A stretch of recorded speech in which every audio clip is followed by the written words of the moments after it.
আচ্ছা, সব থেকে প্রথমে যেটা করব, তোদেরকে pKa, dissociation constant of an acid and its strength, সেই জিনিসটা একটু দেখাতে হবে। হ্যাঁ, তারপরে আজকের রিলেটিভ স্ট্রেংথ, সব অ্যাসিড স্ট্রেংথ বেসের কথা আমরা বলবো। স্ট্রং অ্যাসিড কাকে বলে। Okay sir.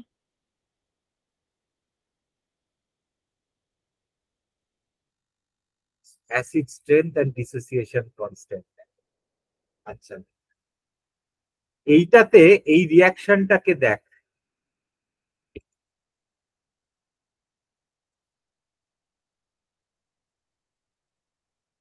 এই রিয়াকশনটাকে দেখতে পাচ্ছিস? একটা yes sir. Acid H A plus H two ওর মধ্যে, এর মধ্যে ওর ডিসোসিয়েশন হচ্ছে H three O plus plus A minus.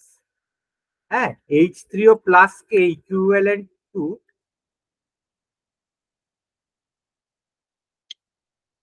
এটা সেম অ্যাজ এইচ প্লাস। কারণ নর্মালি এই এইচ প্লাসটা এইচ টু ওর সঙ্গে মিলে এইচ থ্রি ও প্লাস, এই H three O plus hydronium ion বলে, ইট এক্সিস্টস ইন সলিউশন। এটাই হচ্ছে অ্যাসিড। আচ্ছা, এবারে ইকুইলিব্রিয়াম কনস্ট্যান্ট। ইকুইলিব্রিয়াম কনস্ট্যান্ট বলতে, এক ইকুইলিব্রিয়াম হচ্ছে এমন একটা স্টেট যতগুলো এইচ এ আর এইচ টু ও এইদিকে যাচ্ছে, মানে বাঁ দিকের এইগুলো যতগুলো এইদিকে যাচ্ছে, অ্যাট দ্য সেম টাইম ততগুলো এইদিকে ফেরত চলে আসছে। হ্যাঁ, তো মোটামুটি মনে হবে যেন জিনিসটা স্ট্যাগনেট, কিন্তু স্ট্যাগনেট না। এদিক থেকে এদিক, এদিক থেকে এদিক, ডান দিক থেকে বাঁ দিক, বাঁ দিক থেকে ডান দিক, এটা কনস্ট্যান্টলি করেই যেতে থাকে, কনস্ট্যান্টলি করেই যেতে থাকে। তো তার ফর্মুলাটা হচ্ছে এই, এটাকে বলা হয় ইকুইলিব্রিয়াম কনস্ট্যান্ট। হ্যাঁ, এই রিয়াকশনেতে এইগুলো সব তলায় চলে আসে, বাঁ দিকটা ডান দিকের তলায় চলে আসে। এটা হচ্ছে product of concentration of H three O plus এইটা, আর প্রোডাক্ট অফ, মানে এই যে এটা হচ্ছে সাবস্ট্রেট, এই প্রোডাক্ট কনসেন্ট্রেশন,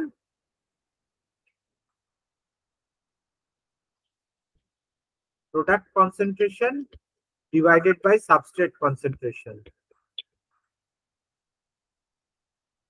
এখন যদি তুই ধর একটা, এটা একটা বাই মলিকুলার রিয়াকশন, মানে দুটো জিনিস, সাবস্ট্রেটে দুটো জিনিস রিয়াক্ট করে দুটো প্রোডাক্ট করছে, তো এটাকে বলা হয় বাই মলিকুলার রিয়াকশন। হোয়াইট বোর্ডে লিখি।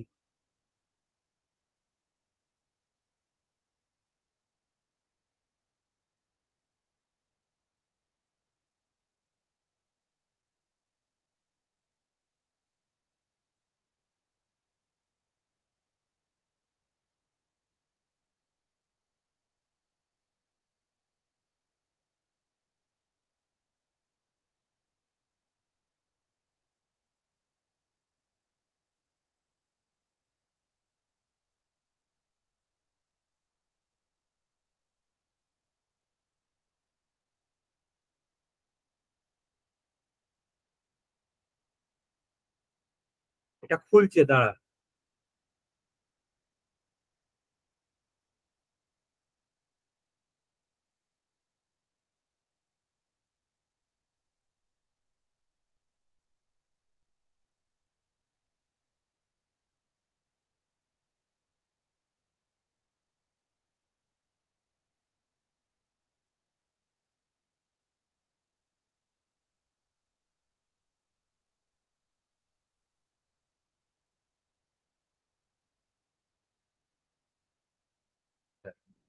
এবারে একটা যখন ইউনিমলিকুলার রিয়াকশন হয়,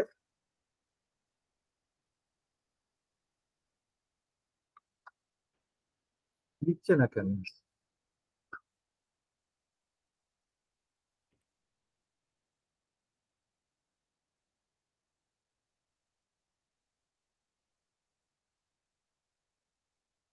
যখন একটা ইউনিমলিকুলার রিয়াকশন হয়,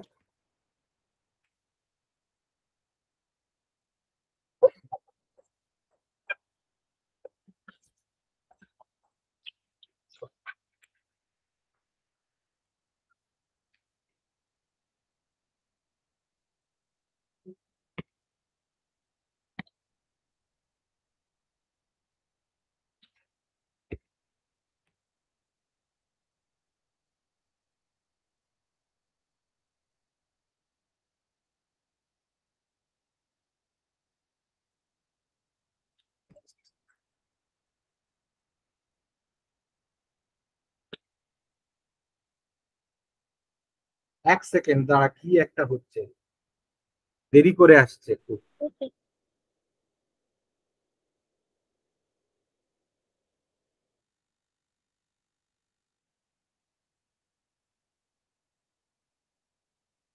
একটু খুলতে দে, এখনো সব প্রসেসেস গুলো চলেনি।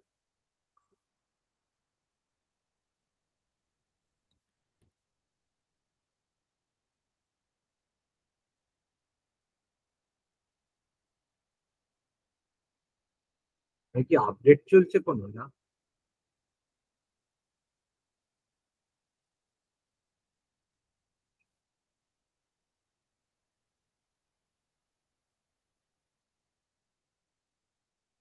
একটা ইউনিমলিকুলার রিয়াকশন হয়,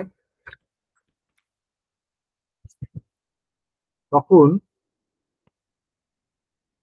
একটা এ কনভার্ট হয়ে যায় ইনটু বি।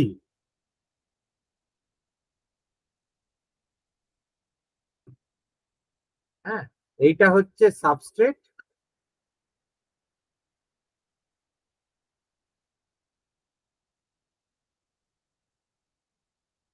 এটাকে বন্ধ করে আরেকবার খুলছি।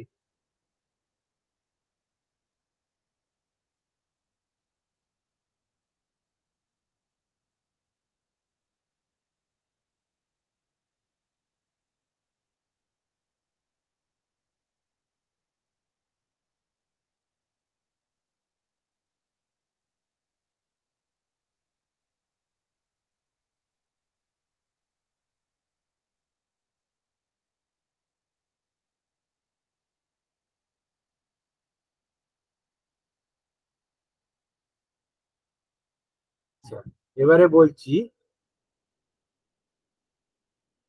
ইউনি মলিকিউলার রিয়াকশন। এবারে দেখতে পাচ্ছিস ঠিকঠাক? হ্যাঁ স্যার। আচ্ছা, এইখানে কি হচ্ছে, একটা এ, এটাকে বলা হচ্ছে সাবস্ট্রেট,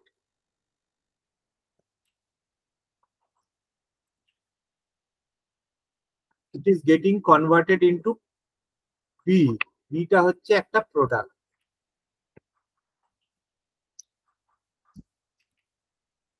হ্যাঁ, এবারে একটা, what is the equilibrium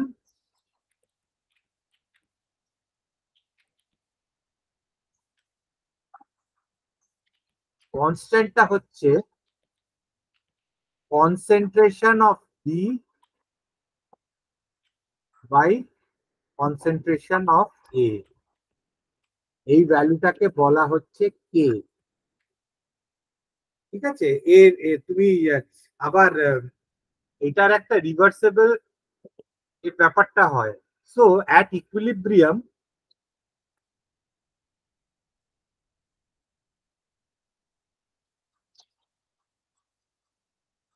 equal number of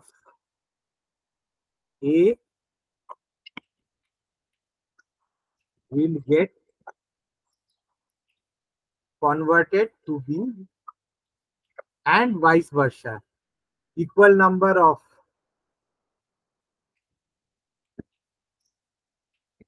B will get converted to A.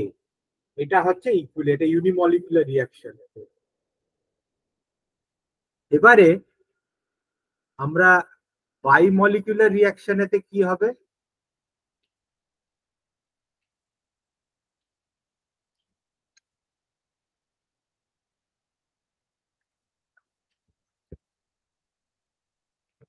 A plus B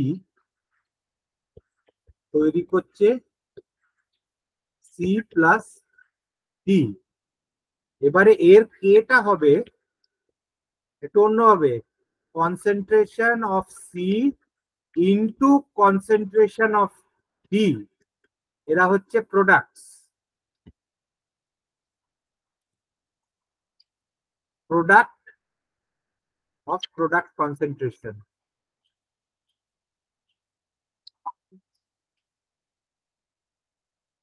divided by concentration of A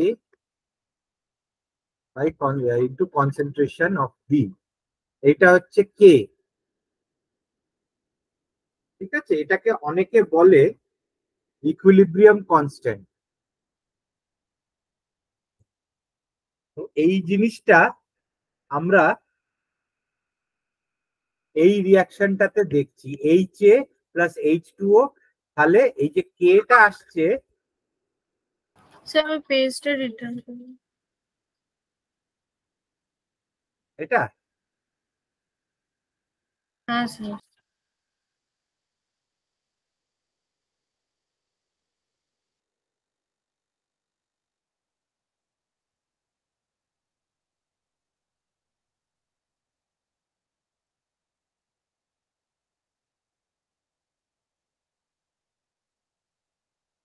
হয়ে গেলে বলিস।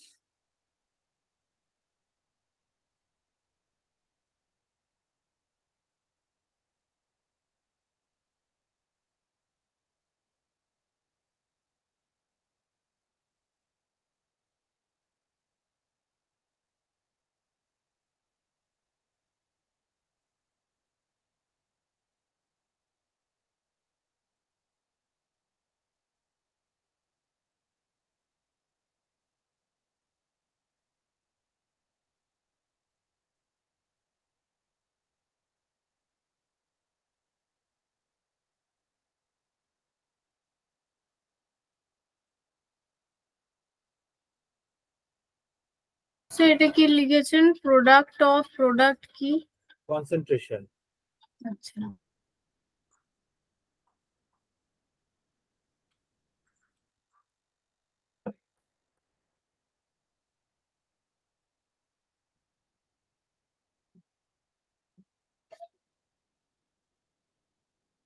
স্যার হয়ে গেছে।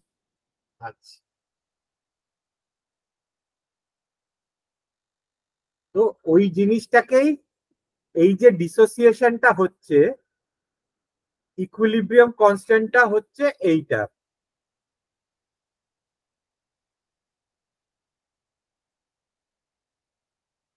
যেহেতু জল আছে, ওটার অ্যাক্টিভিটি হচ্ছে 1,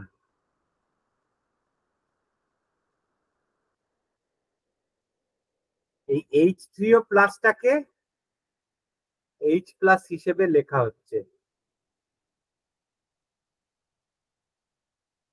তাহলে instead of H three O plus, ওটাকে তুমি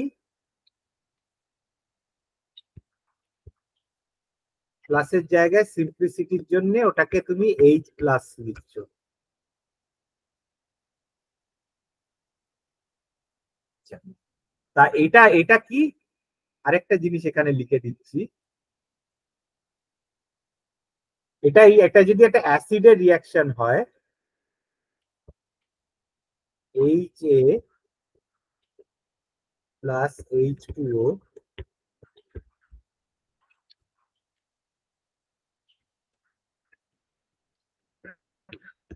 H three O plus, plus কি বলো,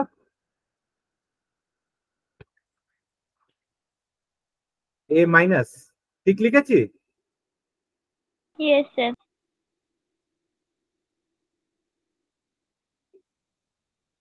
এ মাইনাস। আচ্ছা, এবারে তাহলে কে এ, এটা এটা মানে কি, দিস ইজ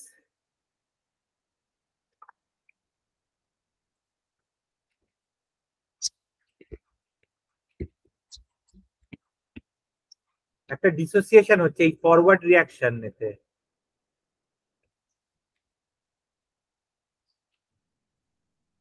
ফরওয়ার্ড রিয়াকশন এতে ডিসোসিয়েশন হচ্ছে।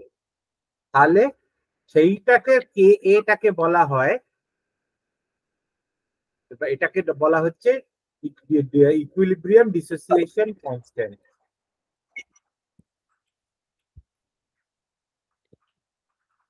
শর্টে ডিসোসিয়েশন কনস্ট্যান্টই বলে।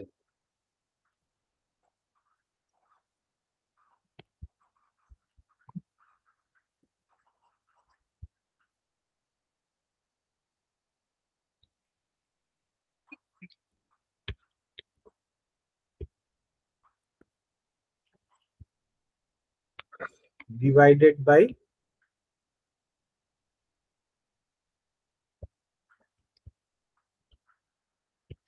এবারে H2 ওর এটা 1, তো বেসিক্যালি এটাকে তুমি এইভাবেও লিখতে পারো শর্টেতে।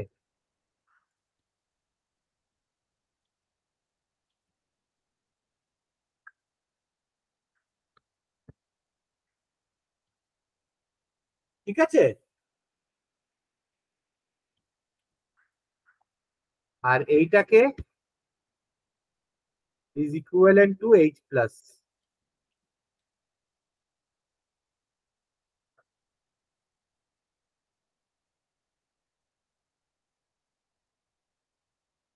So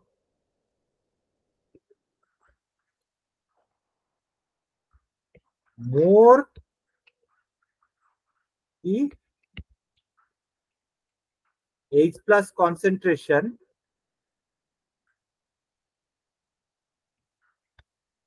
stronger is the acid।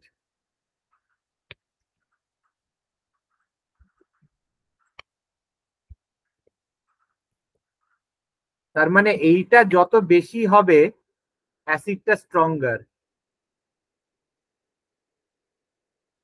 এটার সঙ্গে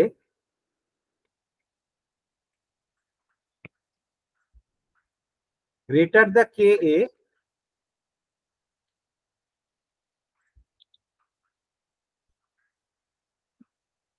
stronger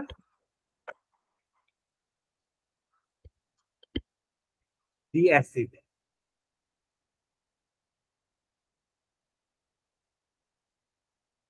বুঝতে পারলি? লিখে নিয়ে হ্যাঁ না বলিস। Yes, sir. অনন্যা লিখেছিস? হ্যাঁ স্যার।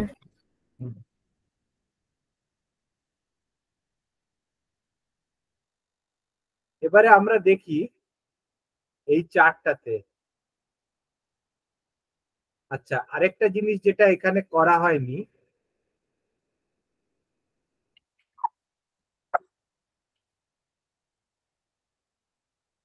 পিকে, ওটা কিছুই না, এটা হচ্ছে নেগেটিভ লগ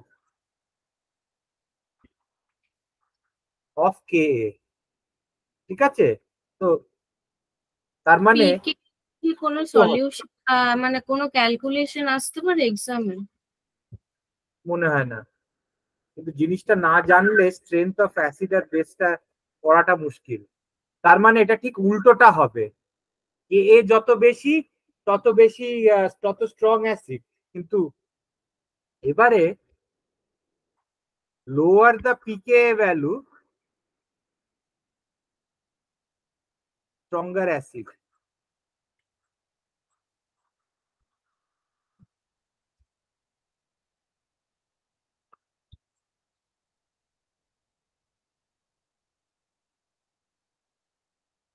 এটা ক্লিয়ার হলো? Yes, sir. এখানে কয়েকটা জিনিস দেখ, হাইড্রো আয়োডিক অ্যাসিড HI 2 × 10⁹ হচ্ছে এর কে এ। হ্যাঁ, এটা হচ্ছে -9.3। সো এটা যতটা কম তত strong. Hydroiodic acid is more stronger than sulphuric acid. এর কে হচ্ছে 1 × 10⁻²-2। ওরে সালফিউরিক অ্যাসিডের থেকেও স্ট্রং। লাস্টে তুমি এদিকে চলে যাচ্ছ অ্যামোনিয়াম আয়ন আর জল, জলের 14, এটা বেশি। জল is a very weak acid.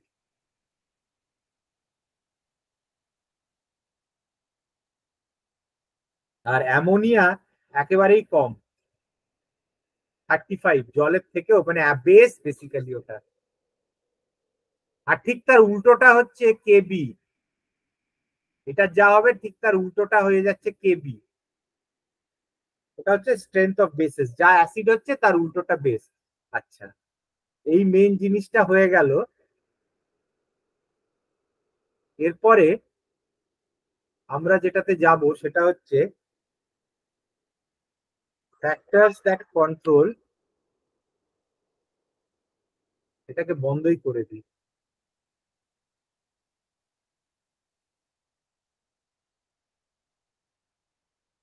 Factors that control the relative strength of acids and bases.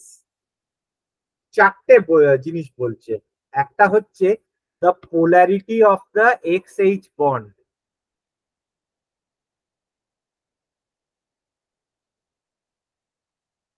Extra কি, যে কোনো একটা মেটাল বা নন মেটাল যাই হোক যেটা অ্যাসিডের পার্টটা, পোলারিটি মানে এই যে মলিকিউল এক্স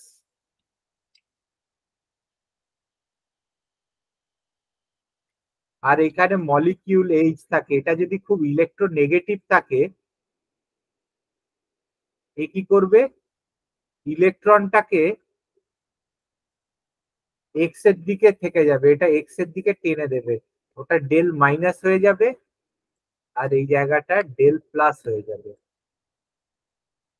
হ্যাঁ, তো এইরকম একটা দুটো পোল হয়ে যাচ্ছে, একটা মাইনাস পোল হয়ে যাচ্ছে একদিকে, একদিকে প্লাস পোল হয়ে যাচ্ছে, এইরকম মলিকিউলকে বলা হচ্ছে পোলার molecule.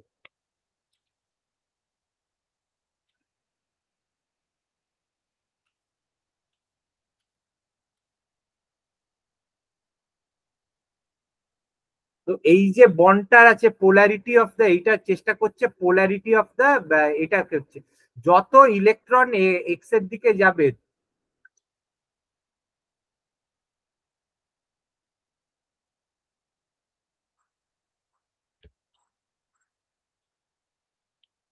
more the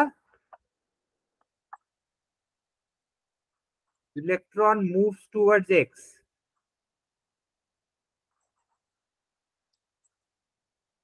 greater chance, মানে এদিকে টেনে নিল এইচ প্লাস হয়েই বেরিয়ে চলে গেল, greater the tendency of H to dissociate.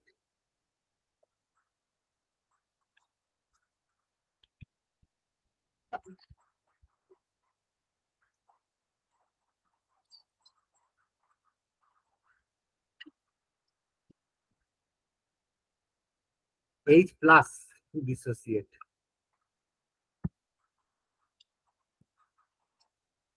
ইলেকট্রনকে তো এদিকে নিয়েই নিল, তাহলে এদিকে এইচটা ছেড়েই দিল একেবারে, যত পোলার হবে তত স্ট্রং অ্যাসিড হবে। So when all other factors are kept constant, acid becomes stronger as the XH bond becomes more polar. এই দেখো হাইড্রোফ্লোরিক অ্যাসিডেতে Ka হচ্ছে 7 পয়েন্ট এত, Ka যত বেশি তার মানে কত, তত স্ট্রং অ্যাসিড, ঠিক আছে। Yes, sir. HF তে পোলারিটিটা অনেকটা বেশি, ডেল্টা ইএন, এতটা এনার্জি বেশি খরচ হচ্ছে। So HF is the strongest acid.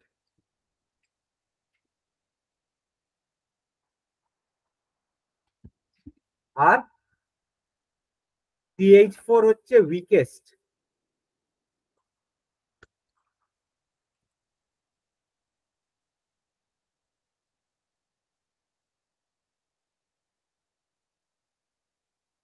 আচ্ছা, এর পরের গল্পটা হচ্ছে size of the X atom. যত এক্স তোমার ইলেকট্রনকে টানবে নিজের দিকে তত বেশি ওটা স্ট্রঙ্গার অ্যাসিড, যত কম টানবে তত উইকার অ্যাসিড।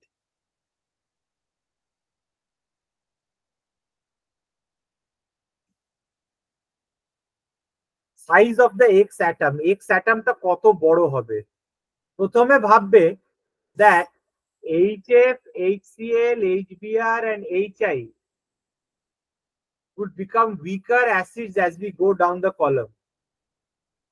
প্রথমে তো ফ্লোরিন, ক্লোরিন পিরিয়ডিক টেবিলে ক্লোরিন, ব্রোমিন, আয়োডিন আছে, তুমি ভাববে যত নিচে যাবে তত উইক হয়ে যাবে, সাইজটা বড় হয়ে যাচ্ছে,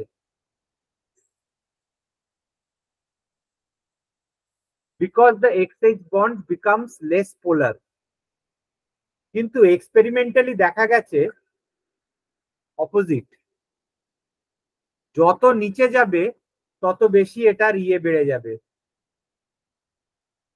That is because size of the X atom influences the acidity of the XH bond. Acid becomes stronger as XH bonds become weaker. যত বড় হবে এই বন্ডটা তত উইক হয়ে যাবে।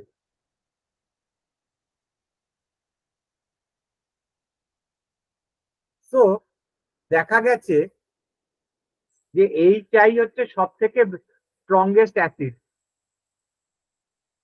তুমি যত নিচে যাবে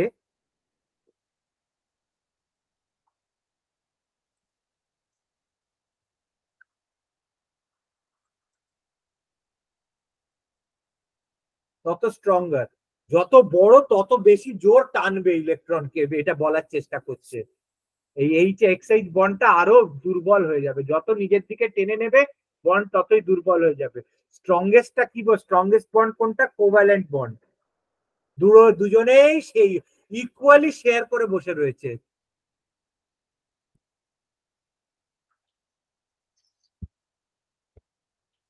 কোভ্যালেন্ট বন্ড হচ্ছে strongest.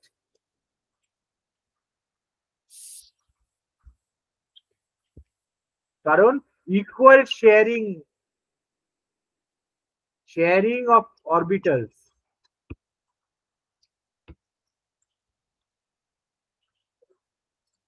and lone pair electrons তারা দুজনেই শেয়ার করে ইকুয়ালি নিয়েছে। কিন্তু আবার এদের মধ্যে এরা কোভ্যালেন্ট নয় কেন? এরা আয়নিক। এরা এক একজনকে দুজনকে টানছে, অরবিটাল শেয়ারিং হচ্ছে না। এখানে প্লাস আর মাইনাসের চার্জ আছে। প্লাস আর মাইনাসের চার্জ হলেও আইটা আরো বেশি ইলেকট্রন গুলোকে চাইছে। আমি এইচ কে চাই না, আমি শুধু তার ইলেকট্রনটাকে চাই। আমি ওই মানুষটাকে ভালোবাসি না, তার টাকাটাকে ভালোবাসি। সো তাতে কি হবে, তুমি যত তুমি ওই টাকাটাকে টানবে তত তার সঙ্গে তোমার অ্যাটাচমেন্টটা কমে যাবে, আস্তে আস্তে ও ছেড়ে চলে যাবে। হ্যাঁ, তুমি যদি মানুষটাকে, মানে এটা হচ্ছে এই অ্যানালজিটা মাথায় মনে রাখিস। তো সাইজ যতই বড় হচ্ছে ততই গন্ডগোল। মানুষের নিডস যতই বেশি ততই তার সম্পর্ক লোকের সঙ্গে কমে যাবে। আমার এই অ্যাম্বিশন, আমাকে এই করতে হবে, ওই করতে হবে, তাই করতে হবে, তার পেছনেই আমি যাচ্ছি। হ্যাঁ, সেই কারুর জন্য আমার সময় নেই। একজনকে গল্প করতে আসি, না আমার তো এই সময় কাজ আছে, আসিস না। আস্তে আস্তে সেও আসা বন্ধ করে দেবে। এইভাবেই মানে সম্পর্ক ভাঙতে শুরু করে। তোমার মানুষের মনটা কিরকম, তুমি তার টাকাটাকে চাইছো নাকি তাকে চাইছো, সেটা হচ্ছে মোস্ট ইম্পর্টেন্ট জিনিস। হ্যাঁ, যদি তুমি তো তার থেকে, তুমি মানে টাকাটার কথা বলছি না, তার থেকে তুমি এই জিনিসগুলো তোমার দরকার, তোমার যদি এই জিনিসগুলো না দাও তুমি তোমার সঙ্গে থাকবো না। যদি এরকম শর্ত হয়ে যায় সেই সম্পর্ক কোনোদিন টিকবে না। এই ব্যাপারটা তাই হচ্ছে। আর সম্পর্ক না টিকলে সম্পর্কটাকে যাকে বলে সাওয়ার হয়ে যায়, অ্যাসিডিক হয়ে যায়। এখান থেকেই বোধহয় টার্মটা এসছে, রিলেশনশিপ হ্যাজ টার্নড অ্যাসিডিক।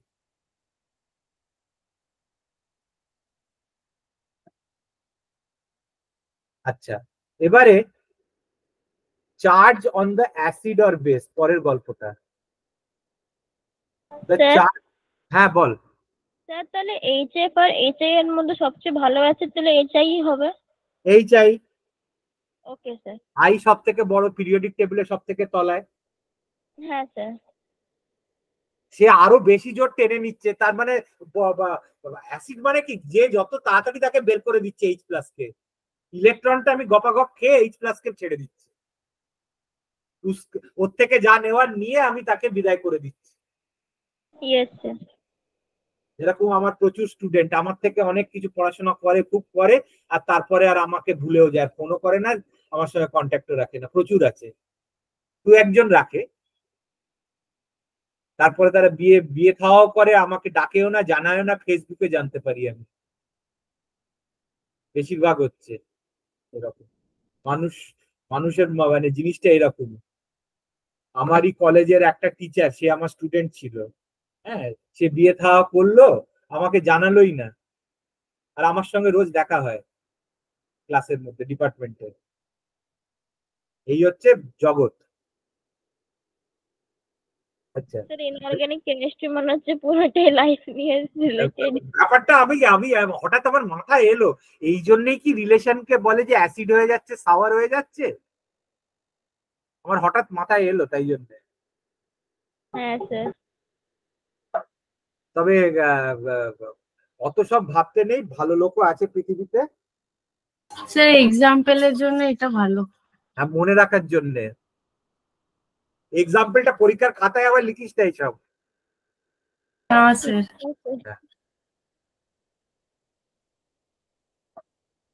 আচ্ছা, the charge on a molecule or ion can influence its ability to act as an acid or base. দেখা গেছে যে এই যে তুমি H3PO4, H2PO4, HPO4 আর PO4, H3PO4 এতে কোনো চার্জ নেই, H2PO4 মাইনাস হয়ে যাচ্ছে, HPO4 2 মাইনাস এতে HPO4 এতে কি হচ্ছে, pH 1.5 ভীষণ অ্যাসিডিক, H2PO 4.4, HPO4 2 মাইনাস 9.3, তো চার্জ কি আছে, তো বলছে compounds become less acidic and more basic as the negative charge increases. যত মাইনাস চার্জ বেড়ে যাচ্ছে, এই যে এই চারটে কম্পাউন্ডের মধ্যে সব থেকে বেশি মাইনাস চার্জ কার আছে বল? PO3। এটাতে সব থেকে বেশি, তার মানে এটা হচ্ছে লিস্ট অ্যাসিডিক।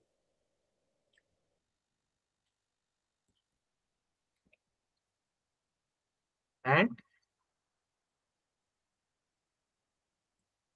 more basic. হ্যাঁ স্যার, তার মানে নেগেটিভ চার্জ বেড়ে গেলে ও যে ইলেকট্রনকে নেবে সেটাতে রিপেল না, সেটা পারবে না। এক্স্যাক্টলি, একদম একদম ঠিক ঠিক ঠিক। এই মেনটা এই এই এই এই এইটাই আমি চাইছিলাম। তুই যে উত্তরটা বললি এইরকমই, মানে আমি চাইছিলাম তোর থট প্রসেসটা যাওয়ার জন্য। Very good. তার মানে এই কনসেপ্ট এসে গেছে, এবারে শুধু পড়াশোনা করে মনে রাখা, আর কিছুই না। স্যার মনে তো থাকে না, সেটাই প্রবলেম। আর সব থাকে, সব মনে থাকবে একবার ভালো করে বুঝে পড়লে। হ্যাঁ, বা তুমি সব থেকে ভালো আমি বলি, এই যে সব পাঠাই এগুলো খাতায় লিখে নে। হ্যাঁ স্যার। খাতায় যদি নিজের হাতে লিখে, যেই একবার লিখে নিবি, দেখবি পরীক্ষার আগে একবার দেখলেই সব মনে পড়ে যায়। এটা আমি তো দেখতাম, আমার ক্ষেত্রে দেখতাম, অনেক স্টুডেন্টদের ক্ষেত্রে যারা করেছিল আর কি, তারা বলে। আবার অনেকে আমাকে তেল মারার জন্য আবার বলে যে স্যার আপনি যেভাবে বলেছে সেইভাবে করেছে, আদৌ করেছি কিনা ভগবান জানে। হ্যাঁ, তবে আমি খুব নিজে উপকৃত হতাম, যেই আমি লিখতাম। এই আমি যখন মাস্টারমশাই করি আরম্ভ করেছি, প্রথম দিকে আমার কিছুই মনে থাকতো না, এতগুলো জিনিস পড়াতে হতো। আমি সেগুলোকে ওই বইগুলোর থেকে, অরিজিনাল বইগুলো নিতাম, সেখান থেকে আমি নিজে লিখতাম। অনেক যুগ ধরে তো আমি রিসার্চ করেছি, তখন পড়ানোটা বেরিয়ে গেছে মাথার থেকে। এই বেসিক কিছু কিছু চ্যাপ্টারে জিনিস করতেই হতো না, সেগুলো দেখতামই না। হ্যাঁ, তো তখন আবার আরম্ভ করতে শুরু করেছি যখন, তখন দেখলাম যে এই লিখে করাটা হচ্ছে সব থেকে ভালো। আমি নিজে হাতে নোটটা লিখতাম, সেই নোটটাই স্টুডেন্টদের দিতাম আমি। কিন্তু আমার ওই নোটটা লেখার পরে কি হয়ে যেত, আমার ব্যাপার এই যে এই নোটগুলো আমি লিখেছিলাম, এই যখন লিখেছিলাম আমার কিন্তু তখনই পড়াটা হয়ে গেছে। হ্যাঁ, মানে আমি তোদের পড়াচ্ছি, এটা তো বেসিক্যালি আমার একটা পরীক্ষা, একরকম পরীক্ষাই ধরতে পারিস। মানে জিনিসটাকে তোমাদের পুরো বলতে হচ্ছে, ভুল না বলে ঠিক বলে বলতে হচ্ছে, এটা একটা পরীক্ষা। হ্যাঁ, তো পরীক্ষার পেপারটা অনেকটা এইরকমই। মানে আমি যত যত লিখি জিনিসটাকে, হ্যাঁ, তারপরে কি হলো বলতে, একবার দুবার একবার দেখলেই হয়ে যায়। নিজের হাতে একবার লিখলে সব তার যা বেনিফিট, এটা আর কি, মানে আমি বলে বলতে পারি না। মানে এর বেনিফিট আলাদা জিনিস। তাই জন্য আমি একটা 2015-তে যখন টিউশন আরম্ভ করেছিলাম, আমি সবাইকে ইমেলে নোটস পাঠাতাম। আমি প্রিন্ট, তখনকার দিনে একটা ট্রেন্ড ছিল যে একেবারে ওই চোথা বড় বড় জেরক্স হতো। হ্যাঁ, সব স্টুডেন্টদের, সব মাস্টার মশাইরা তাদের পাঠশালা খুলে বসতো, পাঠশালার মধ্যে তারা সব টাকা নিয়ে নিত আগে থেকে জেরক্সের, সব তাদের নোটগুলো সেই জেরক্স করিয়ে এনে এসেই সকালে আগে হাতে হাতে টাক টাক টাক টাক টাক করে একটা করে প্রিন্ট আউট দিয়ে দিত। হ্যাঁ, সেই প্রিন্ট আউট গুলো ওরা পরীক্ষার আগে আর পড়তো না, সেদিন যা শুনে পরীক্ষার সময় পড়তো, কনসেপ্টটা তৈরি হতো না। আমি ভেবেছিলাম যে আমি ঠিক আছে নোটগুলো বানালাম, আমি তার স্ক্যান একটা ইমেলেতে নোটটা দিয়ে দেবো।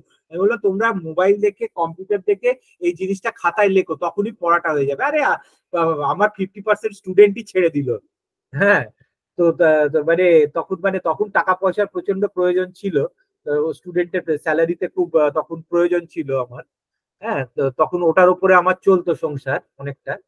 হ্যাঁ, কিন্তু সেই সময় সে অর্ধেক ছেড়েই দিল, আর এখন আমি আবার যেই শুরু করলাম আবার চলে এলো ইমেল নোটসটা। তো তখন ওটা সাকসেসফুল হলো না জিনিসটা। আমি সেই ওই পিঠে করে ভারী ভারী জেরক্স দিয়ে ওদেরকে সব ক্লাসের মধ্যে টাক টাক টাক টাক, তাও অর্ধেক অর্ধেক নোটস আমার কাছে জমে পড়ে থাকতো। যে পয়সা দিয়েছে অথচ যে এতই ফাঁকি মেরেছে, হ্যাঁ, যে সে আর ক্লাসই করেনি, মানে সে আর নোটও নিতে আসেনি। তো যাই হোক, ও ও দিনকাল তো চলে গেছে। তো আবার এই লকডাউনের সময় দেখলাম যখন এই অনলাইনেতে ব্যবস্থা হয়ে গেল, এখন তো দিব্যি আমি দেখি তোরা আমার সব স্টুডেন্টরা সব অনলাইন নোটেই চলছে, সব অনলাইন, কারোর কোনো প্রবলেম হচ্ছে না। আছে। হ্যাঁ স্যার, একটা অভ্যাস হয়ে গেছে। হ্যাঁ, জিনিসটা হচ্ছে অভ্যেস হয়ে তারা এখন যেটা করছে আবার অনলাইনে সেই মোবাইল দেখে পড়ে সে বেরোনোর চেষ্টা করে। এখন তার পরেও না, সেটা মোবাইলটা নিয়ে পরীক্ষার হলেই ঢুকে পড়ে। কত যে ইনভিজিলেশন আমি ধরেছি সে মোবাইল বেরোয়। হ্যাঁ, তোদের তো পরীক্ষাটা তো আমাদের কলেজেই পড়ে, এবারে হ্যাঁ, হয়নি, কিন্তু আমাদের নেই। কলেজেই হয়তো দেখবি আমি গার্ড দিতে আসবো। হ্যাঁ, কিন্তু আহ, জিনিসটা হচ্ছে যে আহ, ব্যাপারটা হচ্ছে যে সিস্টেমটা চেঞ্জ হয়ে গেছে এখন। লোকেরা এইভাবেই নাম্বারটা বলে দেবো, আপনি চলে আসবেন। ওটা আমাদের এই সেন্ট্রাল কমিটি থেকে ডিসাইড করে। আচ্ছা, এবারে লাস্ট জিনিসটা হচ্ছে, পড়ে গেল হাত থেকে, the oxidation state of the central atom. Central atom বলতে কাকে বোঝায়? ধর H2SO4,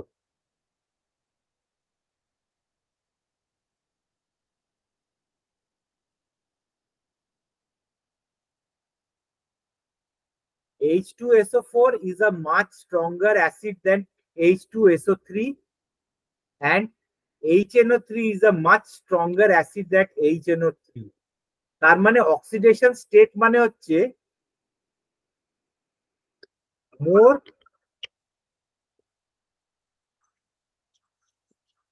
অক্সিজেন অ্যাটমস অ্যাটাচড।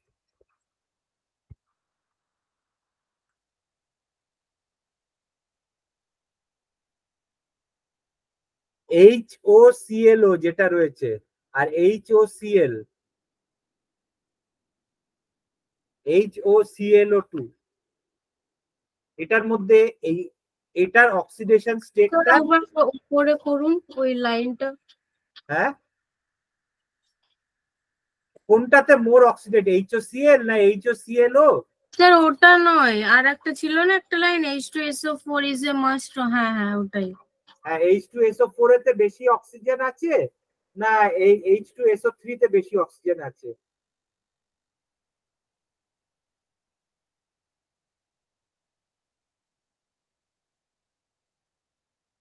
কোনটাতে অক্সিজেন বেশি আছে? H2SO। H2SO4 এতে আছে। তো যতগুলো অক্সিজেন রয়েছে, HNO3 তে তো কম আছে। HNO3 তে কত অক্সিজেন আছে? HNO2 তে কম আছে। হ্যাঁ, HNO3 তে 3টে অক্সিজেন আছে, ওটা আরো বেশি স্ট্রঙ্গার। তার মানে মোর অক্সিজেন মানে হচ্ছে মোর অ্যাসিডিক, মোর স্ট্রঙ্গার অ্যাসিড। এটা অক্সি অ্যাসিড, যারা মানে অক্সিজেন আছে যেসব অ্যাসিড, হাইড্রোসিডস গুলোর জন্য বলছি না। হ্যাঁ, এবারে অক্সি অ্যাসিডস গুলো পড়াবো তো, কিন্তু এই হাইড্রোসিডস এর কথা বলছি না। মোর স্ট্রঙ্গার অ্যাসিডস, তার মানে এটার মানেটা কি? যতগুলো ও আছে, এইচ এগুলো আছে, সব বেটা কিন্তু ইলেকট্রন টানছে, সব কটা হাঙরের মতন ইলেকট্রন টেনে যাচ্ছে।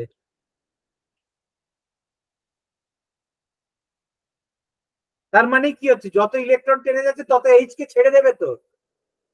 তারা তো এইচ এর শুধু ইলেকট্রনটা খাওয়ার জন্য তারা ব্যস্ত, এইচ এর জন্য তো নয়, এইচ এর প্রোটন, এইচ এর নিউট্রন, এইচ এর বোসন এদের জন্য ইন্টারেস্টেড নয়। হ্যাঁ, এইচ এর কোয়ার্টস এগুলোর জন্য ইন্টারেস্টেড নয়।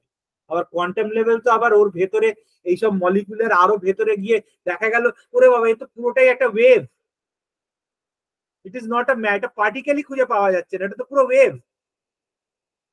তার মানে আমরা কি পুরো শুধু আলো? মানে ম্যাটারের ভেতরে, কোয়ান্টাম ম্যাটারের ভেতরে যত যাচ্ছি আমরা, আমরা ওখানে একটা ওয়েভ ইকুয়েশন আছে, ডি ব্রগলিস ওয়েভ ইকুয়েশন আছে। হ্যাঁ স্যার। হ্যাঁ, আমরা ভেতরে যত যাচ্ছি ওগুলো তো একটা ওয়েভ ইকুয়েশন, এনার্জি, ইলেকট্রোম্যাগনেটিক এনার্জির ইকুয়েশন। তবে কোয়ান্টাম ফিজিক্স কেউ খুব একটা বোঝে না, এমনকি আইনস্টাইনও বলে যে যত কোয়ান্টাম ফিজিক্স পড়ছি তত আমি সবকিছু ভুলে যাচ্ছি। হ্যাঁ, ওরাও বলেছে যে মানে জিনিসটা আমরা মানে খুব কনফিউজিং, মানে পুরো আমরা যে ক্লাসিক্যাল জিনিস যেগুলো আমরা জানি, পুরো জিনিসটাকেই আমরা ক্লাসিক্যাল ফিজিক্স যা জানি, পুরো ক্লাসিক্যাল ফিজিক্সকেই আমরা মানে ধ্বংস করে দিচ্ছি। মানে একটা অদ্ভুত প্রিন্সিপাল আছে ফিজিক্সের, এটা তোমাদের জেনে রাখা উচিত, আমি তাই জন্য বলছি, পড়ার মধ্যে এগুলো জেনে রাখা দরকার। এটা হচ্ছে কোয়ান্টাম এন্ট্যাঙ্গেলমেন্ট বলে।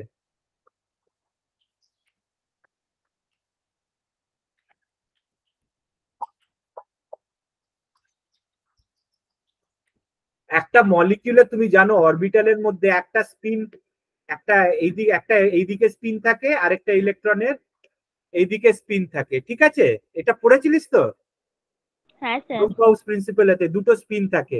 এবারে গল্পটা হচ্ছে ইলেকট্রনের এই একটা স্পিন, একটা ইলেকট্রন এই একই মলিকিউলে যদি এদিকে স্পিন হয়, অটোমেটিক্যালি ওই অন্য ইলেকট্রনের উল্টো দিকে হয়ে যাবে অটোমেটিক্যালি। তার মানে এই ইলেকট্রন দুটোর মধ্যে একটা কমিউনিকেশন আছে। হ্যাঁ, এই এই ইলেকট্রন দুটোর মধ্যে কমিউনিকেশন রয়েছে, পাশাপাশি আছে কমিউনিকেশন, একই অরবিটালে রয়েছে, কমিউনিকেশন আছে, এইসব কমিউনিকেশন আছে। তাই জন্য একজন বলছে ও তুই এদিকে যাচ্ছিস তো আমি উল্টো দিকে যাব। অলওয়েজ একটা স্পিন এই হলে আরেকটা স্পিন এই হবে। আর এবারে এই দুটোকে যদি তুই ইনফাইনাইট ডিস্টেন্স দূরে রেখে দিস, হ্যাঁ, দুটো ইলেকট্রনকে আলাদা করে দে, তো মানে একেবারে ইনফিনিটি, মানে অনেকগুলো ব্রহ্মাণ্ড পার করে তুই ওই ইলেকট্রনটাকে রেখে দিবি, ইলেকট্রন ঠিক জানে যে তাকে উল্টো হতে হবে। এটা কোয়ান্টাম ইকুয়েশনে বেরিয়েছে। এই দুটো পার্টিকেল, তার মানে সে তুমি যতই ইনফিনিটি ডিস্টেন্স রাখো না কেন, এদেরকে বলা হয় এন্ট্যাঙ্গেলমেন্ট।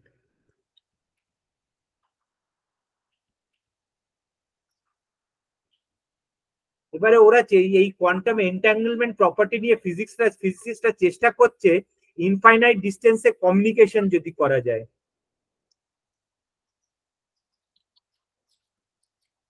কমিউনিকেশন করা যেতে পারে।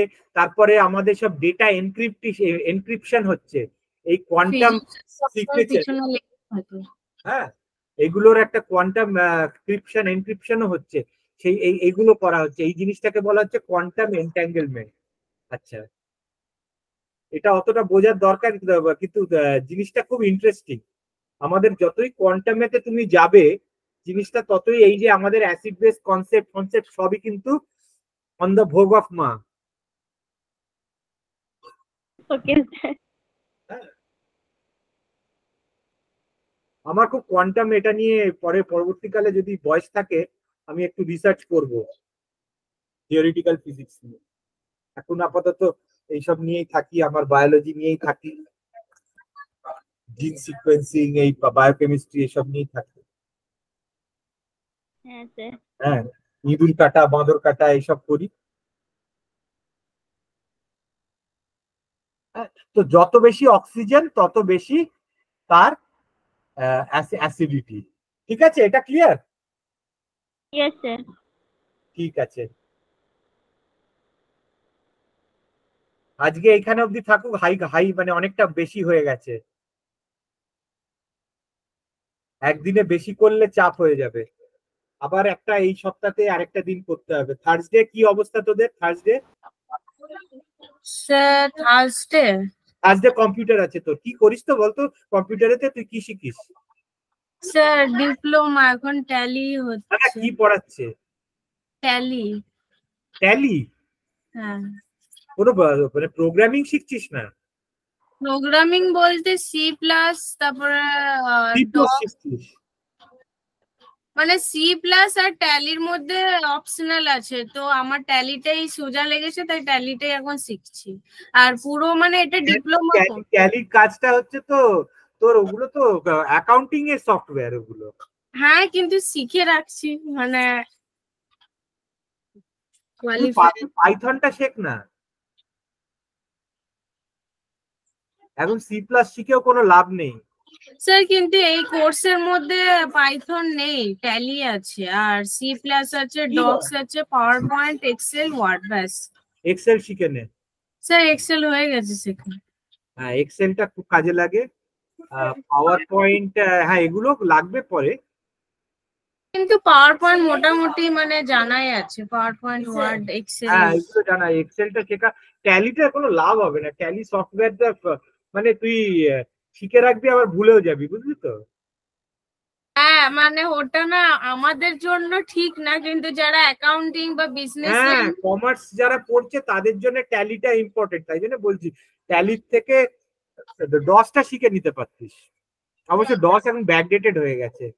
ওরকম তো নেই, এটা কোর্সের মধ্যে যা আছে সেটাই শিখতে হবে, ও ও আলাদা ট্যালিতে আলাদা তো তো নেই। অপশন ছিল না আচ্ছা, ট্যালিটা আমি শিখতামই না, কারণ একটা করছি আর একটা গুলিয়ে যাচ্ছে। মানে আমরা তো বিএসসি স্টুডেন্ট না, সেজন্য আমাদের আরো প্রবলেম হচ্ছে। ওইগুলো মাইনিং স্টুডেন্টদের জন্য ইজি হবে। তোর যেটা কোর্সটা, এটা কি প্রাইভেট করছিস নাকি? হ্যাঁ, প্রাইভেট। হ্যাঁ, তোর যেটা চুজ করা উচিত ছিল সেটা হচ্ছে পাইথন। পাইথনটা করে প্র্যাকটিস রাখতিস, পাইথন আর আর তোর কাজে লাগতো। দুটো প্রোগ্রাম জেনে রাখ, আর আর পাইথন। হ্যাঁ, এই দুটো। আরটা তো খুব স্ট্যাটিস্টিক্স নিয়ে তোর প্রচন্ড সুন্দরভাবে রিপ্রেজেন্ট করতে। আচ্ছা, আর এতে প্রোগ্রামিংও করতে পারিস, চাইলে কোডিংও করতে পারিস। আচ্ছা যাই হোক, সেদিন তোর কম্পিউটার আছে, তাহলে কোন দিন যেন ছিল? টিউসডে বলতাম না আমি? টিউসডে বিকেলে? হ্যাঁ স্যার, হয়ে যাবে। টিউসডে বিকেলে 6:30? 6:30, হ্যাঁ ঠিক আছে। পৌঁছে যাবি বাড়ি? হ্যাঁ স্যার, মঙ্গলবার টিউসডে আমাদের কলেজ নাও হতে পারে, কারণ মানডে আমাদের সেমিনার আছে দুর্গাপুরে। আচ্ছা, ঠিক আছে। হ্যাঁ, তো সেই জন্য হয়তো অর্ণব স্যার নাও ক্লাস নিতে পারেন। আচ্ছা, অর্ণব তো সব জায়গায় টক দিয়ে বেড়ায়।